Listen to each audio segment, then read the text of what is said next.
If you have a phone and you've played a game on that phone in the last 3 or 4 years, chances are you've seen an ad for a cat-based game involving fancy suit-clad cats working in an office, cutting down trees, or shopping for essentials at the supermarket. What you might not know is that these cat-tastic games are all made by the same company that has generated over $19 million from selling cat costumes and capitalist dreams of overtaking Elon Musk as the richest cat in the world. Who is the cat-crazy company behind this secret empire? And what are the cat-tastic games they make all about? Can you really build a mega mall so enticing that Cat Gordon Ramsay will come and make mean comments about Dommy Now's pizza? This is your one and only warning. If you don't like cat-based puns, you're gonna want to give this one a miss.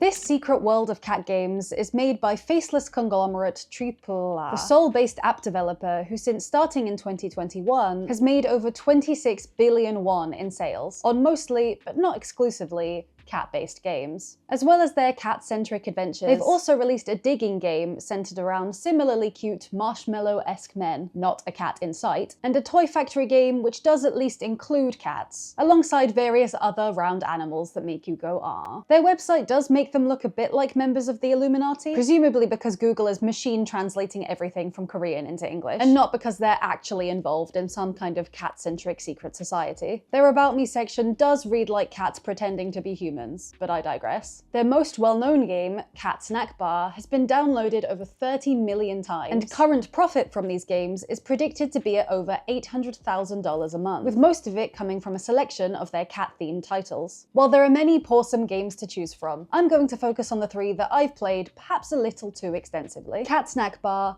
Office Cat, and Cat Mall. Cat Mall allows you to, at long last, build your very own shopping mall to be frequented by neighborhood feline friends. Your character, ginger, grey, or white CEO cat, has taken out a loan from a mysterious loan shark cat in order to fund his shopping empire. Buildings inside the mall are unlocked with in-game money, as well as tills, clothes rails, and other furniture that's required for an operational store. You can then choose to lease out these units to an array of suspiciously familiar-looking brands. Beauty store Poriel is there to keep your customers' coats looking shiny. Perma is able to offer a variety of sportswear for the active cat on the block. And Domiano's Pizza is there to provide the shopaholic cat with a tasty treat at the end of a long day. Some of these brands may look more familiar than others. Alongside the likes of Inn & Kitty and Louis Vuitton, there is also just Chick-fil-A with the actual Chick-fil-A logo, and Popeyes for some reason, which on further inspection is actually called Paw Eyes in the logo, but not in the text in the actual game. I wonder if these were accidentally left in as placeholders, or if they simply lost interest in the cat-based puns after a while. Admittedly, Cest By is a bit of a stretch, so it's understandable if they struggled after the first 50 or so. There's well over 100 of these brands in the game. Pizza Cat, once leased, will earn you a set amount of in-game money per 10 real-life seconds, depending on the tier of the brand, the size of the unit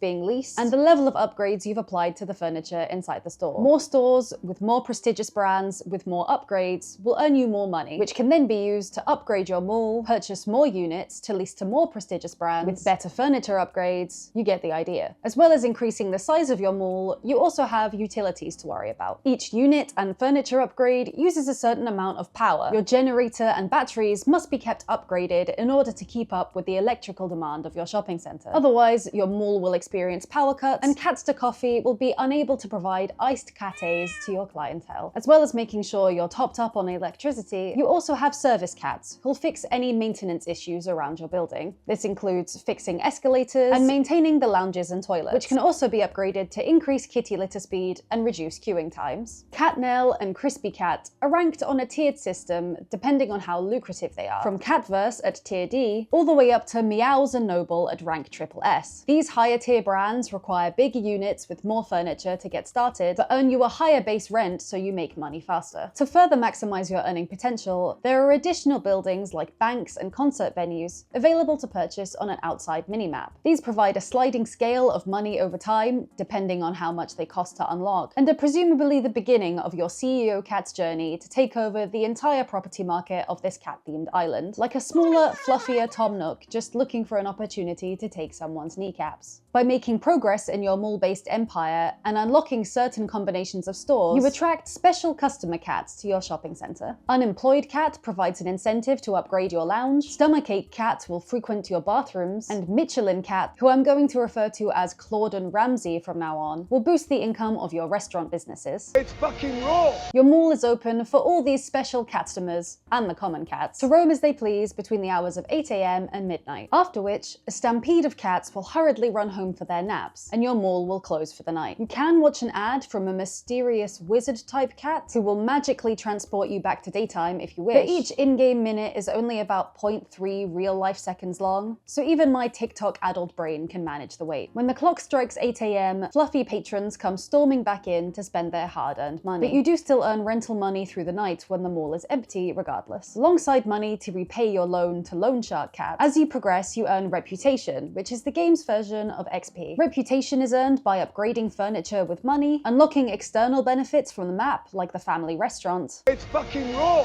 And having more catstomers visit your store, as they'll occasionally grant reputation by themselves. More reputation equals higher levels, equals more things you can buy to continue the upgrade cycle. But where do all these cats earn their money to spend at my successful mall, I hear you ask? Allow me to introduce you to Office Cat. Office Cat is almost identical in concept and execution to Cat Mall. You aren't beholden to a sketchy loan shark cat though, but you will sometimes receive encouraging text messages from your mum, which is always nice. Your goal is to build up an office block empire, letting out each office in your building to yet another selection of suspiciously familiar cat-themed companies, and progressing in a similar manner by upgrading your office building and leasing to more prestigious businesses. Special mention here to some of my favorite rebranded companies, Uber Eats and Sportify. As is the way in real life, time moves much slower in the cat office compared to the cat mall, meaning progression is somewhat slower, with 1 in-game second being equivalent to 1 real-life second in the office and 0.3 real seconds in the mall. You know what they say, time flies when you're eating pizza with Claude Ramsay at Domino's. These cats also have quite a concerning work-life balance, by the way, with the workday not ending until 11 PM and all the cats filing out onto one large bus at the end of each shift. I'm not sure they get holiday either. It is here that you'll find the returning character Mysterious Cat, who also lets out an office in your building from which he presumably conducts his time travel business. In exchange for yet another ad, he will once again transport you to the future, where your wage slaves can continue their relentless biscuit-making business. Office Cat is one of the newest cat-themed games from AAA, and it's much broader in scope than Cat Mall, with progression being slower and the mini-map this time having different areas of town that you can expand to, as well as several different town levels for you to eventually explore, and promised future updates if you need even more content. Another addition to Office Cat is the Cat Rich Index, a way to track your office block empire's success in a format that's similar to the stock market. Purchase houses, garage spaces, and cars in order to rank up your spot on the Cat Rich Index, and compete for clout with the CEO of Linked Cat. It is my new dream to one day take the coveted top spot on the Cat Rich Index from Elon Meowsk. You can also brag about your new rich lifestyle on Catstagram by sharing photos of your newly acquired cars and houses. It's surprising how in-depth this section of the game is, but something in my young adult who can't afford any of these things in real life brain gets immense joy from upgrading my cat CEO's car and house and showing them off on fake cat social media. One other mechanic included in Office Cat is external industrial buildings. Unlike in Cat Mall, where these buildings are purely decorative and there to provide you with passive bonuses, Cat Office allows you to buy and run a bread factory as a side hustle. The bread factory is firstly adorable, and secondly allows you to buy and sell ingredients, or turn those ingredients into baked goods for sale. This obviously includes bread, jam, donuts, and eventually chocolate cake. This seems to be a very popular time investment over on the Office Cat subreddit, and it's apparently quite overpowered to upgrade your bread factory as fast as possible. And the people over on the subreddit are very passionate and helpful about providing you information that may not be clear in the game. I'm sure I've only touched the surface of Office Cat, but in the interest of my bank account, I think it's best that I move on. Cat Snack Bar is by far the most popular cat-themed game, with over 38 million downloads worldwide. It's very similar to Cat Mall and Office Cat, but in a more micro, zoomed-in scale, taking ownership over one restaurant or snack bar at a time, unlocking new menu items and bonuses, and gradually working your way up to open bigger and better restaurants as you progress. It relies more heavily on the cute factor over in-game mechanics and cat-based puns than the other titles, with loot boxes containing costumes to dress up your cat with and provide restaurant bonuses. offices, as well as to-purchase costumes for the cat staff. Some of these can also be unlocked by inviting friends to the game or watching ads. If you ask me to watch an ad in order to unlock a turtle costume for my cat staff to wear, I'm obviously going to watch that ad. 11 out of 10 money-making strategy. While the other cat-based games have a more broad array of cat brands to unlock, cars to purchase, and Elon Meowsks to battle for superiority, Cat Snack Bar is really at its core a game about cats in costumes. All of the other gameplay mechanics are simply there to facilitate your quest for costume collection, and I, for one, am here for it. It's much simpler and less detailed than Cat Office, which is perfect for wasting 5 minutes while you're on the bus, and is less likely to turn into a full day of rotting worrying about profit margins of donuts versus chocolate bars. You can unlock suitcases of clothes for your cat to wear, and combine similar items to increase their level and therefore the bonus that they provide to your restaurant. I chose to dress up my cat like a wizard, which AAA has also made an entire game out of, but you could also go for a lion or a fluffy bunny rabbit. The changing restaurant themes and locations are fun to experience, and as with the other titles, the difficulty ramps up as you advance. The progression of these games is all fairly similar. Earn enough money to progress to the next restaurant / mall size / office building area, allowing yourself to then earn more money and unlock more items in between. They easily keep you entertained by making the gaps between the levels progressively more difficult to achieve. The time it took between starting the game and upgrading my cat mall for the first time was about 20 minutes, and from that cat mall to the second expansion was about an hour. All the usual idle game tactics are employed, like rewarding you with money you earned while you were away, allowing you to feel like you've made meaningful progress while doing absolutely nothing. This is a really effective strategy at getting you hooked, as by the time the pacing slows and the dopamine hits of progress become less frequent, you're already sort of invested in the progress of your mall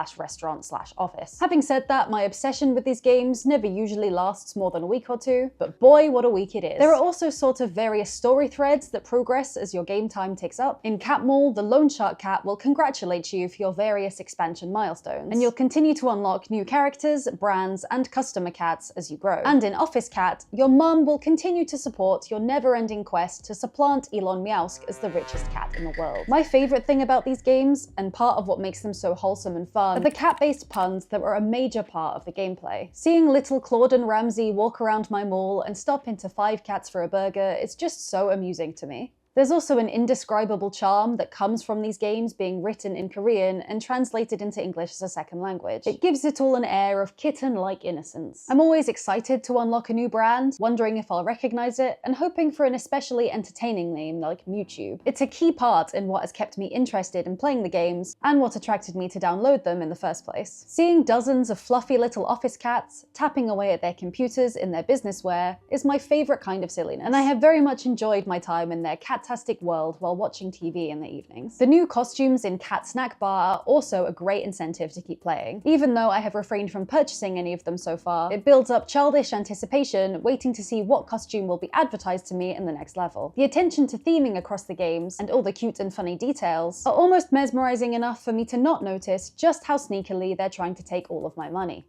Each cat-centric game is quite well designed, with the gaps between the levels never feeling too insurmountable. You're also given almost unlimited opportunities to watch ads in order to speed your progression if you don't feel like spending money. You can make several in-game purchases if you wish, but as a casual player, this doesn't feel necessary. Other apps often ramp up the difficulty quite quickly, so you feel forced to spend money quite early in the game. But the assorted cat titles have never made me feel as though I have to spend money in order to make progress. Ads in exchange for in-game rewards appear to be AAA's preferred method of monetization. But you can also purchase in-game currency, or gems, which can be exchanged for in-game loot boxes that unlock various characters or costumes to help you out on your cat ventures, as well as XP boosts or gem-only item unlocks. You can also straight up buy a starter pack that costs somewhere between £3 and £6. These usually give you a passive boost to the in-game currency that you earn, as well as a healthy amount of gems to get you started. In the interest of research, and not at all because I'm beginning to have a problem, I purchased one of these in Office Cat. I received a large sum of money and gems, which was enough to help me progress to the next area and unlock the bread factory. But as expected, my supplies quickly dwindled, and I was soon back to watching ads like a chump. The experts on Reddit recommend that if you buy anything at all, it should be the ad removal feature. But the price of this appears to be quite variable between player and country, and to me, $18.99 cannot be classed as a microtransaction. That is a macrotransaction at best, my friend, and even my quest to declaw Elon Meowsk cannot persuade me to to part with that much money on a phone game. The ad-free unlock does also provide other bonuses like triple your offline revenue, but I'm personally quite happy watching ads in exchange for boosts if and when I need them. The ads on Cat Snack Bar are much more egregious in my opinion, as you're forcibly subjected to them each time you progress to the next level, instead of being given the option to watch one in exchange for specific rewards. I don't have any actual research to back me up, but I would imagine that a large amount of their revenue out comes from free players like me watching ads, with the occasional low-cost purchase now and then. The remainder of their revenue, as with any mobile game, will be from whales. Whales in this instance are not deep-sea whales, but rather people with proportionally higher income and less time who spend large amounts of money in order to progress faster in their chosen game, instead of grinding it out for free like those with less money and more time will choose to do. Most of the contributors on Reddit are likely to be whales, who are emotionally, as well as now financially, invested in the game. Cat Office seems to be the bigger pull for whales due to its complexity, the amount of content, and the fact that they're continuing to update it. Usually, these are the two ways that companies make money from their titles, but inside Cat Office, AAA has opted for a secret third option as well. If you're too poor to be a whale, but don't have enough time to wait around to earn money in gems, you now also have the option of playing other games in exchange for in-game gems in Cat Office. This is a particularly sneaky and ingenious strategy in my opinion, and it's almost surprising that I've never seen it before. You know those apps that will give you gift cards in exchange for playing specific games and reaching set criteria inside those games, right? That's exactly what this is, except much better or worse, depending on who you ask. Instead of giving you fake currency to buy gift cards with in order to buy things in real life, Cat Office will reward you with gems that you can spend exclusively in Cat Office. The value that AAA get from this is infinitely better than the company that allows you to buy gift cards. It allows them to collect income from other companies who pay them to advertise their games, and in return, they provide you with something that costs them nothing. Their gems aren't real, they cannot be exchanged for goods and services, and they can give away as many as they like with no consequence. It's quite a hidden feature as well, tucked away somewhere inside the shop, so I almost missed it. But the whales on Reddit are well aware of this feature's existence, so I can only assume that AAA are absolutely raking it in from this feature. Don't let their little jokes about Amazon Prime fool you. These developers know exactly what they are doing. But since they made everything cat-themed and adorable, I'm not even mad about it. Hopefully this gives you something to do for a week if you, like me, have a cat-shaped hole in your heart. I'll continue playing for now, keep up my rivalry with Elon Meowsk, and hopefully once and for all discover if Loan Shark Cat will eventually come for my kneecap. Next week I'll be playing 10,000 hours of Nintendogs and discussing the ethics of the long-abandoned dogs you used to love that have been trapped alone inside your Nintendo DS for the past 15 years.